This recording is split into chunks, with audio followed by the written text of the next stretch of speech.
Now, Lowcountry Forever, a public affairs presentation of the Charleston Radio Group. This fall, a big event happens in the Lowcountry, and not that I'm trying to rush summer along, but it's one that you might want to be a part of. After all, it helps the Lowcountry community. I'm Brian Cleary. Today on Lowcountry Forever, we're talking about Lowvelo. The first thing you might be thinking is, what is Lowvelo? Well, we've got the person with the answer. The event manager, Rachel Haney, joins us on Lowcountry Forever. Rachel, what is Lowvelo? So a little bit about Lowvelo. Our mission is to create a community-wide movement through a fundraising cycling event and weekend celebration that empowers life-saving cancer research right here at MUSC Hollings Cancer Center. And we are so excited to be back in action on November 6th with our new start line at the Citadel, starting in Haygood Stadium. Our routes are going to take you downtown, over the Ravenel Bridge and into Mount Pleasant and ending on IOP. And so just so everybody listening knows, when you say cycling, we're not talking about motorcycling, we're talking about bicycles. That's correct, yes. But new this year, we also have the stationary cycling classes that will be on Isle of Palms at the Finish Festival. And the event is a benefit for the MUSC Hollings Cancer Center, and it's an event that's good for families, right? Everyone of all ages? Yeah, 10 and up. So we have our new island ride, which is 10 miles, and that's going to start on Isle of Palms, riding over to Sullivan's Island, looping back, and we're all finishing for a fun Finish Festival block party on Isle of Palms. And people listening may be going, wow, 100 miles or even 10 miles. Maybe they're not in shape right now, but we've got the whole summer. So what we thought we'd do is we'd talk to someone who has participated in the event back in 2019. Marinelle Goldsby joins us. Marinelle, first of all, how is it that you came to get involved with Lowvelo? I was a cancer patient. So in 2019, I was diagnosed with pancreatic cancer. Wow. And I had a big surgery, a Whipple surgery, and was on chemo. And at Hollings Cancer Center, I read about the ride. I had never ridden more than 13 miles on a road bike, but I had a Peloton and I loved to ride, and I was looking for something to challenge myself. So I signed up for this bike ride, and I had plans of riding 50 miles, and halfway through I said, what the heck, I'm going to do 100. So I rode the 100 miles. I think it was 8 months after my surgery and just a couple of months after I finished chemotherapy. We didn't get to participate last year, but I cannot wait for the ride this year, and it's such a worthy cause to raise money for cancer research. People listening are going to go, what could have been going on in your head? You're supposed to ride and you said, no, I'm going to double the distance. What is it that took over that made you say, I'm going for it? I knew that there were people suffering with cancer who would have given anything to be out on their bike that day, even to just do the 25-mile ride, which was the shortest ride that year. And I thought, you know what? If I can ride 100 miles, how many people will I motivate and help give some sort of encouragement to as they battle their fight with cancer? I hope I achieved that. I can't imagine how much better maybe it felt. I mean, you would have felt great finishing either way, but knowing that you went that extra distance. I was so proud of myself, but I also knew that my family would be. And, you know, it's not just the person who has gone through cancer, but it's their family and their loved ones who probably really suffer the most because they are so concerned and they want to help and they feel like they can't. But when you watch your family member who has just beat cancer finish a 100-mile bike ride, I think that does give them a lot of hope. Inspiration, no doubt about it. We're talking about Lowvelo, the bike ride for cancer research that'll be coming up this November today on Lowcountry Forever. I'm Brian Cleary, joined by the event manager, Rachel Haney, and also Marinelle Goldsby joins us. And Marinelle, you as a cancer survivor, you went through this tough experience at the MUSC Hollings Cancer Center. Can you talk a little bit about what that experience was like for you? MUSC and Hollings Cancer Center managed to diagnose my cancer and have me in the hospital having my surgery within just a couple of weeks. So they were so aggressive in my treatment, and I truly believe that they saved my life. I know there's always a chance of recurrence, and that is another concern that's always in the back of your mind as a cancer survivor. But I always have the team at Hollings Cancer Center to reach out to, and they reassure me of my concerns.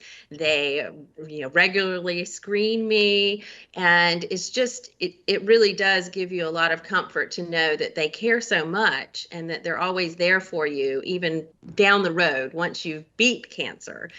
So if somebody can find a cure for cancer, then people like me won't have to have those concerns anymore. So that would be wonderful. So what did the team say? What did your doctors think when 8 months after you were done with your treatments, you told them, hey, I'm sure you told them before that, but what was the response when you said, I'm going to get on this bike and do this ride thing? Oh, I think the entire team at the end of the ride was there crying right along with me, and happy tears, because they were so proud that I was able to do that. But they probably thought I was crazy to begin with, but I do believe that they were all very proud of me and excited just to be able to share my story with people who aren't going through the same thing that I have in the past with a cancer diagnosis. It does, I think, give you some hope that just, stay positive if you can, and try to set some maybe major goals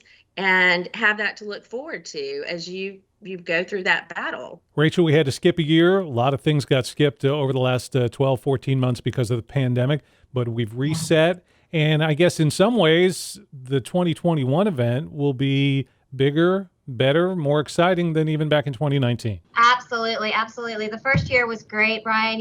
We had just over 600 riders that first year, and our riders raised nearly $700,000 that went right to Hollings for cancer research. So this year, our goal is 1,000 riders. We are well on our way. We have over 400 now.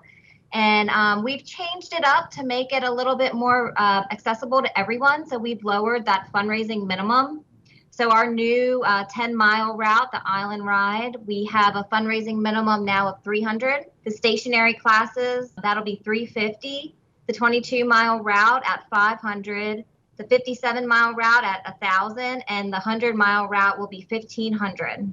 And the thing we can't stress enough is how much money is going back, because participant raised dollars go right where you say they're going. Yep, 100% of the rider raised dollars go right to cancer research. It's certainly got to be challenging putting on an event of this size. There's got to be a lot of satisfaction because you're helping people, but I have to assume that you are also getting help from inside the community. Yes, absolutely. We have a lot of community support for this event, thanks to our presenting sponsor, the BMOC Foundation, and our other sponsors as well, including First Capital Bank. And also we partnered with Firefly, and they're going to host our packet pickup. Another partner is Johnson & Johnson Insurance. We've had a lot of great support in the community. If there's someone listening who maybe owns a business, has some tie to a corporation or something, and they think they might want to find out about being a sponsor of the event, what should they do? Lowvelo.org. All that information is on our website. And the other thing, people, I'm assuming, can go there in terms of, okay, I want to be a part of this event. I want to register. That would be step one? Yes. As well, I want to mention our home team option for people that might not be comfortable participating yet, or are not in South Carolina to participate in person for the event. They can also participate in our home team virtual option. That way they can clock their miles, whether it be riding, running, walking, swimming, any way they want to do that physical activity to get their miles in. And with the home team option, are we still talking about doing it on that day? Many virtual events have branched out and said, we'll give you a window of opportunity for you to get all those miles in. Yep, they have a window of opportunity. I believe they have right past November 6th to get those miles in. But the fundraising minimum is associated with that as well, as long as they reach their fundraising minimums. We are talking Lowvelo. It's an event coming up November 6th here in the Lowcountry, the Bike Ride for Cancer Research, benefiting the MUSC Hollings Cancer Center. And along with us, a participant from 2019 and a cancer survivor, Marynell Goolsby. And Marynell, so talk about the summer before you rode and what you might have done to help get yourself ready for the Lowvelo you participated in. I was going through chemotherapy at the time, so I did ride my Peloton at home. I didn't do a lot of training, though. I really decided I was going to go out and ride in this bike ride and I think a lot of it's mental when you do something of that distance. A couple of months before, I had swam in the Ironman relay. I did a relay with my son and my brother, so I'd done a 2.5-mile swim. But because I was on chemo, I was not able to do any really strenuous training. So anybody can do it. Well, Marinelle, you're certainly proof of that. I think you're inspiring people, but with the inspiration label, sometimes that makes people uncomfortable. But for you, you are an inspiration. You're okay with that? That's what I hope. I really do. If I can change just one person's life by giving them some hope that they can achieve greater goals than they had ever dreamed of, even after going through a cancer diagnosis and all that's involved with that, then I'm going to be happy with myself. I would love to be able to motivate and inspire other people. What is it that made you go to your doctor, or was just a regular checkup? How was it that you were diagnosed? I woke up on January 2nd of 2019 after having had absolutely no symptoms ever in my life. And I had jaundice, I had itching hands, I had several symptoms.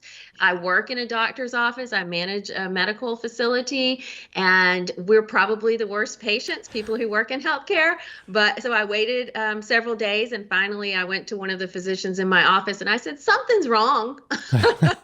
And they sent me right away for a test. But I literally woke up on January 2nd and had symptoms. And if we look at the good side of things, I guess at least it was a somewhat compacted time frame, that it wasn't years that you were dealing with this or anything. No, they said it was growing for probably over 20 years. Wow. So because the first thing you ask is, well, what did I do to cause this? How could I have avoided this? And the answer was there was nothing that I probably did or could have changed, that it started in my late 20s and I eventually was diagnosed with cancer. And fortunately, I did have symptoms. And so mine was able to be diagnosed early enough that I believe I really will not have a recurrent. I think there's 18 to 24% of people who have had my type of cancer who don't have a recurrence and survive past 5 years.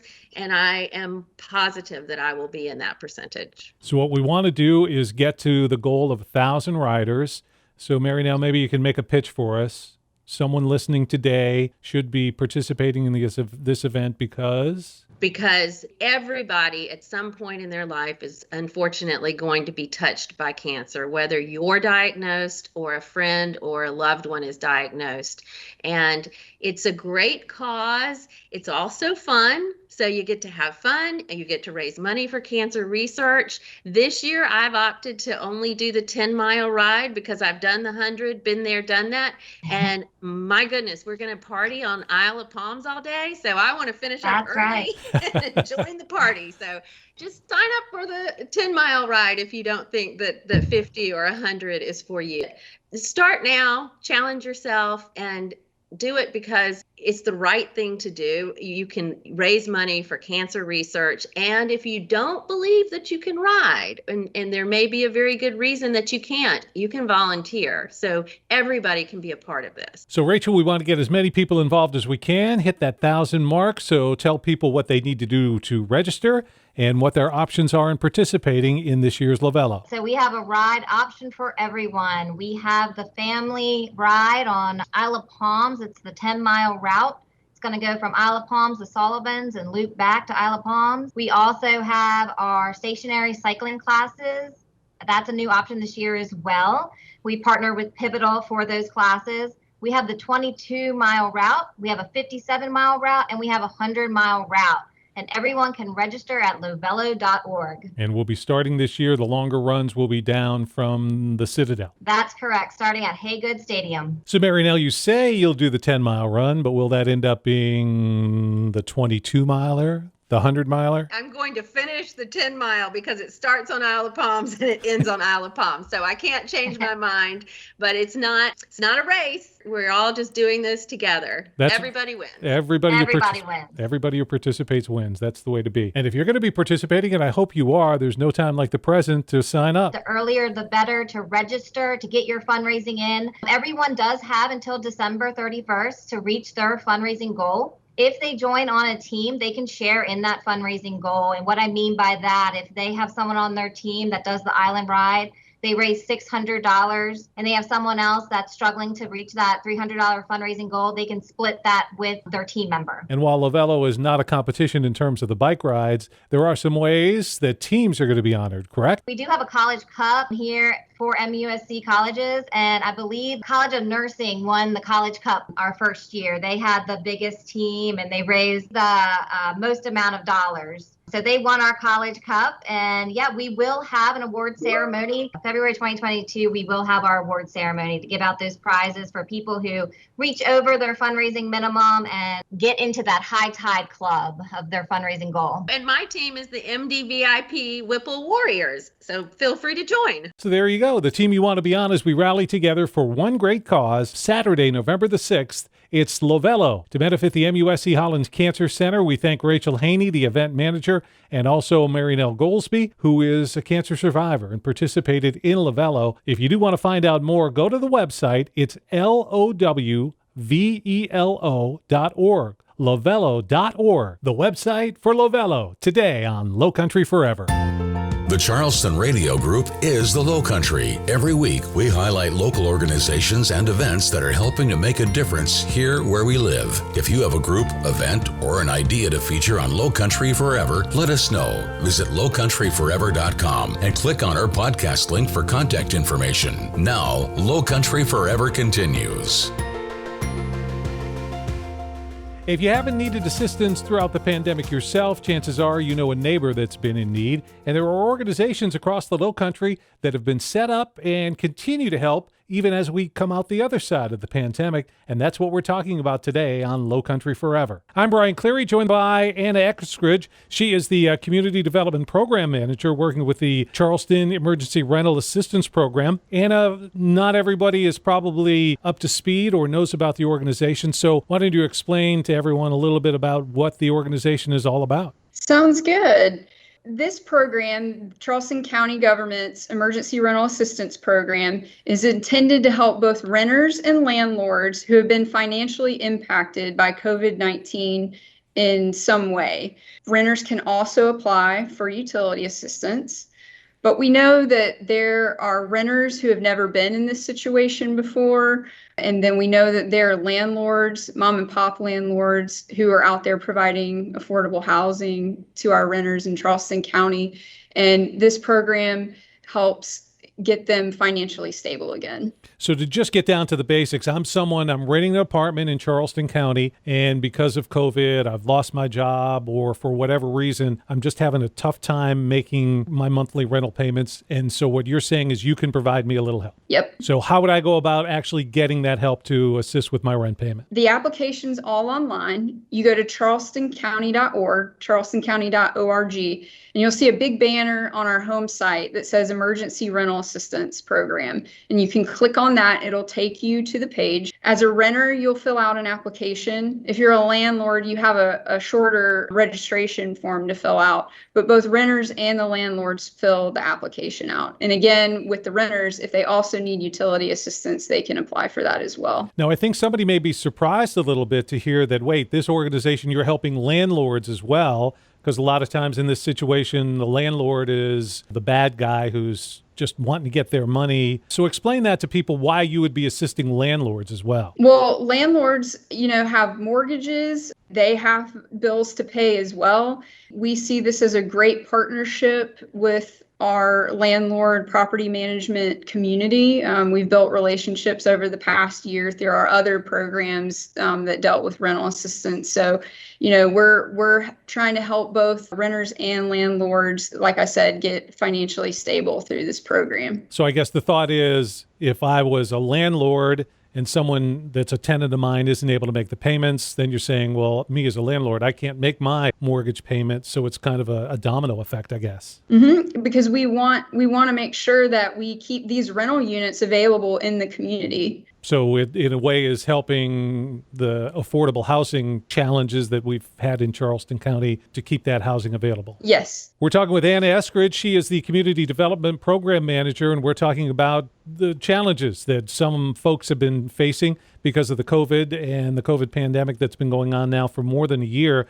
Now, Anna, people may wonder, The money that you are using to help both landlords and renters, where does that money come from? It's a great question. So Charleston County was awarded $12.4 million from U.S. Treasury. So it is federal funding. So we're following, all those rules that we've been given for the program. One thing I do want to note is that the payments are made directly to landlords and property managers on behalf of the tenant or the utility companies. So when you say $12.4 million, someone listening might go, wow, that's a lot of money. They must have a lot of money left over. So how many people can you end up helping and how much need is there? We have hundreds and hundreds of people that are applying. So there is definitely a demand out there. I don't know exactly how that will break down to like what the average payment's going to be, but I know that this financial assistance is definitely needed in the community. I think a lot of people might be surprised though, because 12 million is a lot of money, but you need that money.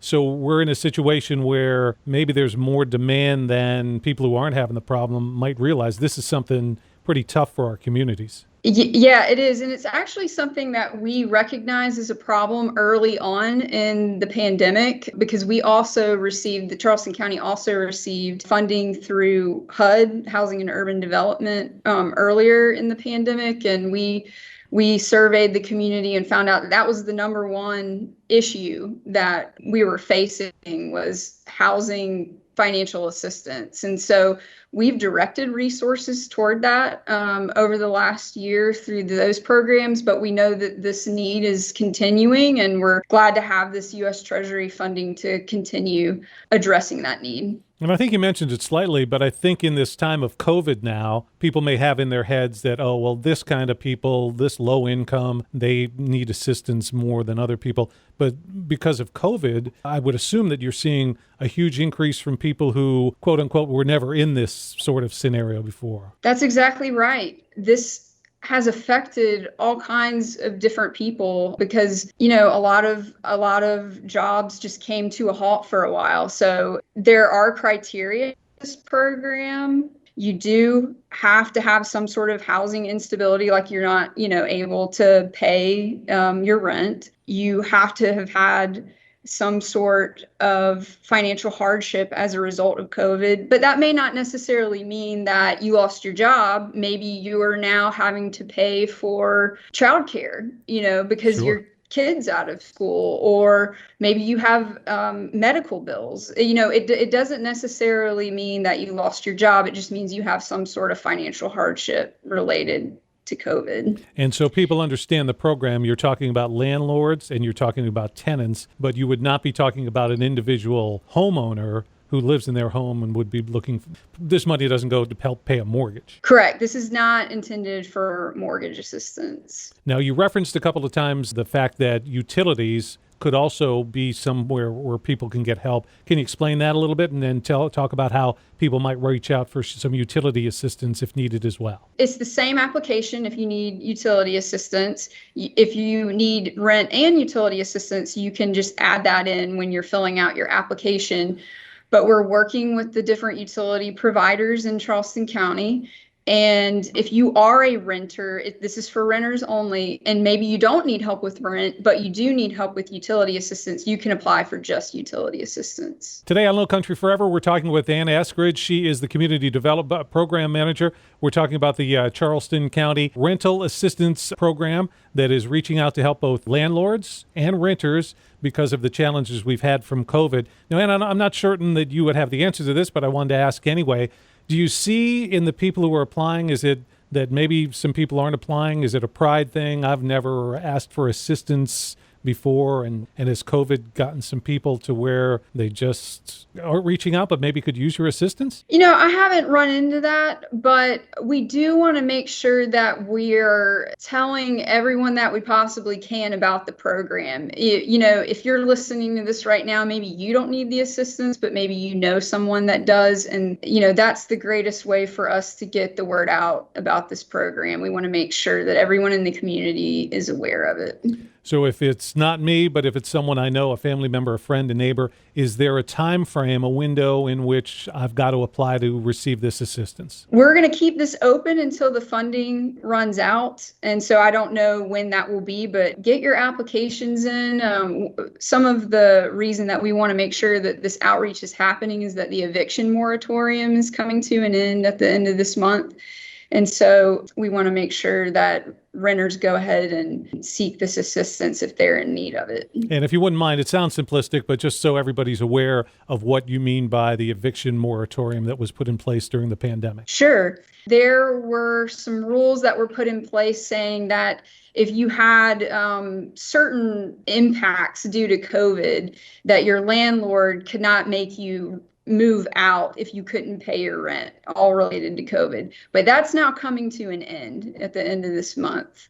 So that's another reason if you've been able to stay in your apartment for that reason up until now and you're behind on rent, now's the time to seek out this assistance. Now, if someone is thinking, I'm not sure if I do qualify or whatever, where should they go to maybe have some questions answered to find out exactly what those limitations or restrictions might be and whether or not they qualify? We have everything listed on our website. Again, go to charlestoncounty.org. You'll see the emergency rental assistance banner. It outlines the eligibility for the program. One thing that I didn't mention earlier, I mentioned the housing instability, the financial hardship resulting from COVID. You also have to be less than or equal to 80% of the area median income. So that for a family of 4 is about $65,700. So, but all that information is on our website, so you can figure out if you're eligible, but you can also start filling out an application. And as you answer the questions on the first page, it'll help you figure out whether or not you're eligible for the program. If somebody is in need of assistance, either for rental or for the utilities, I guess the thought would be, don't wait, apply as soon as possible. Not that the money's going to run out tomorrow, but it's the sooner the better. Yes, absolutely. And it's important to, when you're filling out the application, to make sure that it's completed, because we'll follow up with you if you're missing pieces, but on our website, it tells you exactly which documents that you need to upload to apply.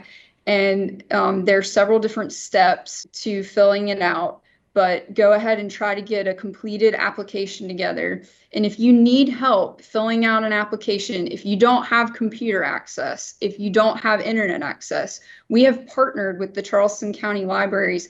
Every single Charleston County Library location has computer and internet access where you can go and fill out an application. And not only that, they have, about 8 or 9 branches, just off the top of my head, where you can make an appointment and get one-on-one help filling out the application. The librarian will fill it out for you and help you scan your documents and everything. So folks can definitely take advantage of that if they need help filling out the application. And in terms of the Lowcountry area, this particular program is assistance for just those residents in Charleston County. Yes, just Charleston County. And that includes every single municipality, all the unincorporated areas. So if you live in Charleston County, then you may be eligible for this program. And one more time, if you can give everybody the web address so they can write it down and know where to go to get this assistance. Sure. It's charlestoncounty.org, charlestoncounty.org.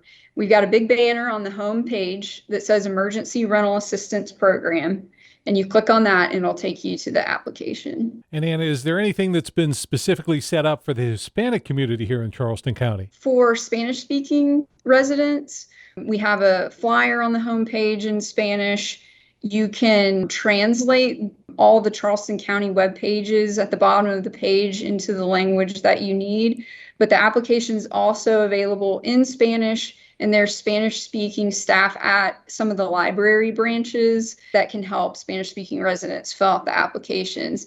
There's a tab on our webpage that it says get help completing application, and it shows you which library you can go get that one-on-one assistance and to call and make an appointment. And if someone just can't get to the library, can't get on a computer, is there a number they can call to find out about this assistance? Yeah, so if you need help or have questions about the application, you can call 855 452-5374. That's 855-452-5374. And that's Monday through Friday from 8:30 to 4:30. And we also have Spanish-speaking staff available to answer questions on that line as well. You need COVID assistance? There are people and organizations here to help. Anna Eskridge, she is with the Charleston County Emergency Rental Assistance Program, featured today on Lowcountry Forever. Thanks for listening to Lowcountry Forever. If you missed any of this week's show, there's a complete recording under the podcast link at lowcountryforever.com. Lowcountry Forever is a public affairs presentation of the Charleston Radio Group.